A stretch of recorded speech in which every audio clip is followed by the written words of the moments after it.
What up, world? This is Dominic, Syracuse with Cognitive Behavioral Theater, and today I want to discuss something that happened last week that is having a massive impact in the world of mental health, specifically mental health for men. For those of you who aren't familiar, there's a UFC fighter named Paddy Pimblett, and he's known as Paddy the Baddie. Now, Paddy, he's had a couple losses, but he won a fight last week, and he used his victory speech to make a very, very important announcement when it comes to men's health, specifically men's mental health. And even if you're not a fan of the UFC, I'd really like for you to listen to this because it's making a bigger impact than you might originally think. To set it up, he talks about how he couldn't train too much for the fight because right before the fight, he just got news that a friend of his committed suicide. And he used the opportunity after the fight to say this. Check this out. There's a stigma in this world that men can't talk. Listen, if you're a man and you've got weight on your shoulders and you think the only way you can solve it's by killing yourself, please speak to someone. Speak to anyone. I know I'd rather me mate cry on my shoulder than go to his funeral next week. So please, let's get rid of this stigma and men start talking. So first of all, this is extremely profound. I mean, the fact that a UFC fighter is going to take his victory moment to make this kind of announcement to really all people is really cool. And I just think that he deserves a lot of credit and respect for using his platform to do something really powerful. But it actually goes deeper than you might think. As you know, I use acting and improv techniques to teach anger management and stress management and emotional intelligence. And I taught that inside of maximum security prisons. Now, as you can imagine, the men specifically were not open to the idea of sharing their feelings. Generally speaking, in our society, it has been beaten into men in our culture that they're not allowed to speak up. Paddy touches on this in his speech. In fact, when I taught anger management, we talked about something called the anger funnel. Now, there is an unfortunate stigma that it's not manly to talk about your feelings. Now, I could go down a huge rabbit hole about how that's not inclusive and that's bias and all sorts of stuff. But unfortunately, excluding anybody that's gender nonconforming, we are told in society that women are allowed to express their emotions and men aren't. Generally, right? It's not manly to say how you feel. It's not manly to speak about your feelings. And it's certainly not manly to cry, right? That's stuff that women do. Now, I could go on and on and on about the dangers of gender stereotypes, but that's a whole other video.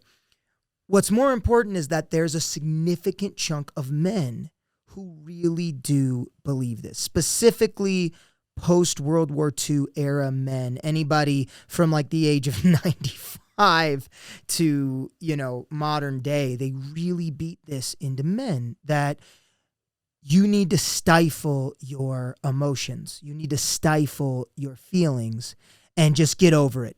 Grin and bear it, white knuckle it. Now, this is a terrible, terrible stigma that I'm passionate about tearing apart because, first of all, our emotions are called feelings because we feel them. And we feel them on a chemical and hormonal level for a very crucial reason. So, this is the part of the video where I'm going to get super science-y on you, but just bear with me, okay?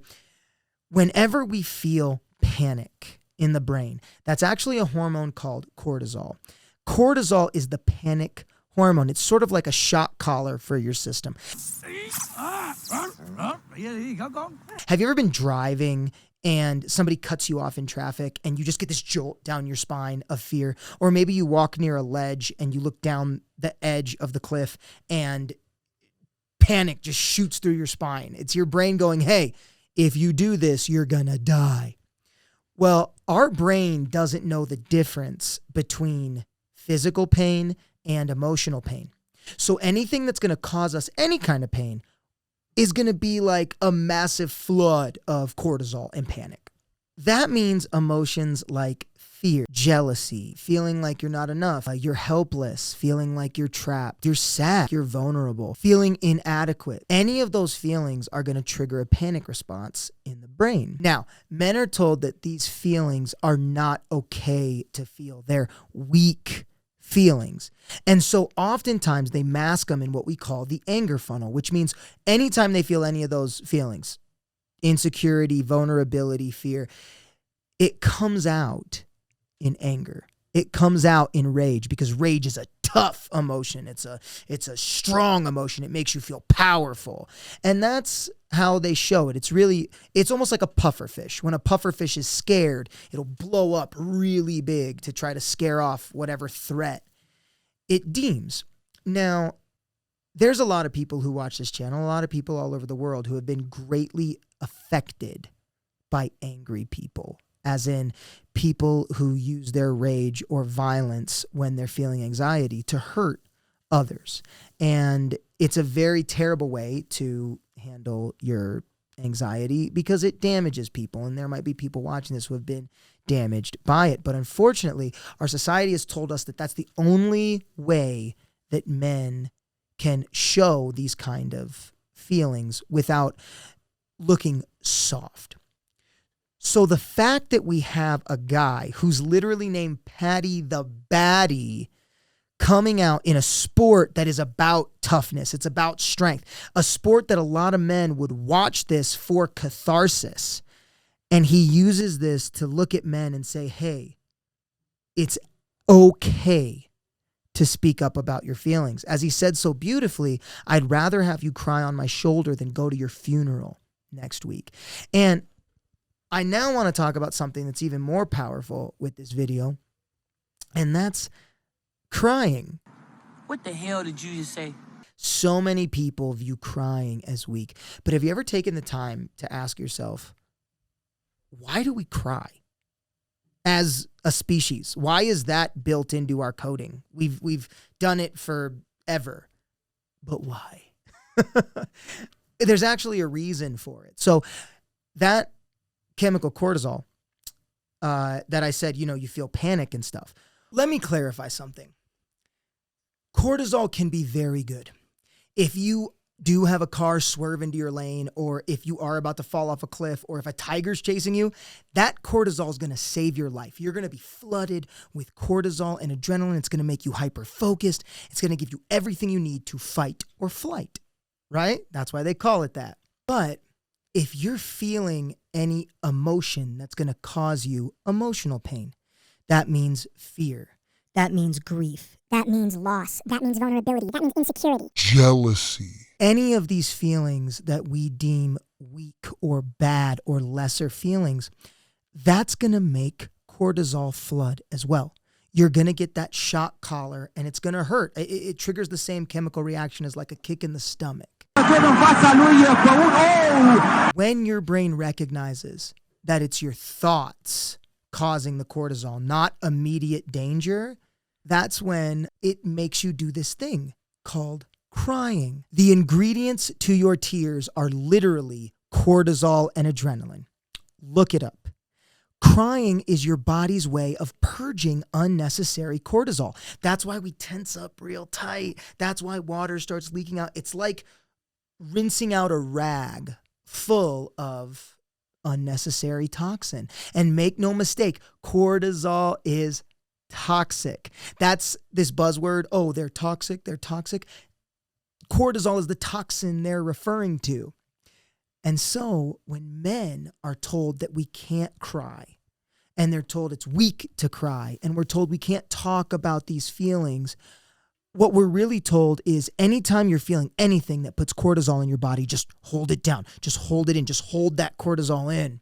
Hence, toxic masculinity. It's called toxic for a reason. Cortisol is linked to heart attack, heart disease, stroke, aneurysms, autoimmune disorders. And that's just the physical part. There's also the mental part of depression, anxiety, neuroses. It's not good to have inside. But we tell men they have to bottle it up. The only ways that they can really get it out is anger. And anger is one way to purge it, but it's a dangerous way to purge it. That's why when you look at the statistics, men commit violent crimes far more than women. Also, more men are incarcerated for violent crimes than women.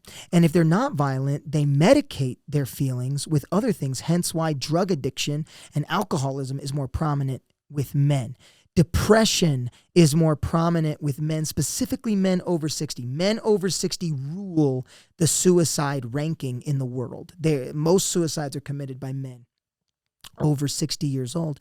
And on top of that, women live longer. And these things are correlated as well. If we tell women that they're allowed to cry, they're allowed to talk about their feelings, they're allowed to purge the toxic cortisol, but men aren't. And what do men die of? Heart disease, stroke, stress, aneurysms. It's all interconnected, and it's a massive problem in our society. So having a tough guy tell men, I know I'd rather have me mate cry on my shoulder than go to his funeral next week. one of the healthiest things we can do. It's part of my mission with what I do to change this stigma about mental health and health in general. If you experience anxiety, there's nothing wrong with you. You're a human being, and anxiety is just as much a normal emotion as happiness or hunger or any other feeling. It's a response to what you're thinking or what's going on around you. And there's a remedy for it, just like there's a remedy for hunger, eating, just like there's a remedy for having bowel pain, going to the bathroom. There's a remedy for stress and anxiety, and it's called crying. And I wish more people did it, and I wish more people were open about it, and we as a society looked at it as something healthy and necessary rather than something weak. But I also want to throw this in. We have another natural way to purge anxiety and purge cortisol. It's called laughing. That's another weird thing we do that it's like, why do we do that? Well, similar to crying and laughing, you make a noise, your body tenses up, it's a massage to your central nervous system, and what happens when you laugh too hard? You cry. Laughing and crying are nature's ways of purging stress. They also happen to be the theater masks. Ha ha ha ha! I told you I'd bring the whole thing back to theater. But that's why I love theater. And, you know, normally with men who are more artistic, as in men who are into poetry or music or acting, it's more acceptable for us to be emotionally open than it is, quote unquote, tough dudes who are into tough stuff like sports and fighting and manly things, right? So again, to have a UFC fighter tell men, hey, it's okay. It's okay to talk about your feelings. It's okay to cry. Be a man and reach out. Paddy made that speech. The suicide hotlines have been on fire with men calling and asking for help. So I want to know, what are your thoughts on crying? And more importantly, what do you do to make yourself laugh? Those are the two things that you can do to relieve stress. How much time do you spend in a day actually doing something that you enjoy? Actually doing something that makes you happy? For most people I ask that question to, unfortunately the answer is zero. None. And this is what I tell them. I say, saying that you're too busy to stop and do something you enjoy every day is like saying you have too many places to go in your car, you can't stop for gas. You're just going to end up burning out. You're just going to end up breaking down, and it's not healthy. So take some time to enjoy yourself every day. Recharge your batteries, and if you're full of stress and anxiety, cry it out. It's what Mother Nature designed it for. Listen, if there's any topics you want me to cover, if there's anything that you're struggling with, that you're interested in learning more, and I can potentially help, and hopefully in a fun way, let me know in the comments. I'd love to hear from you.